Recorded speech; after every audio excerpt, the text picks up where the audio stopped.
Apa ucapan terima kasih dari Cabang Dinas setelah mendengar keluhan dan akibat mogok di sekolah ini?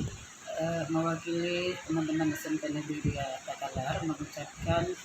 terima kasih yang sebesar-besarnya dan setinggi-tingginya kepada Bapak Kepala Dinas Pendidikan Provinsi Sulawesi Selatan, kepada Ibu Kepala Dinas Cabang Pendidikan Wilayah 7 Jenderal Takalar, Ibu Hajah Andi Ernawati beserta jajarannya, dan terkhusus kepada Bapak Kepala Bidang SMK Pak Hamzah Dengale atas responnya yang cepat menangani aduan kami yang beberapa hari kami adukan, dan alhamdulillah hari ini pembelajaran berjalan dengan lancar dan kondusif.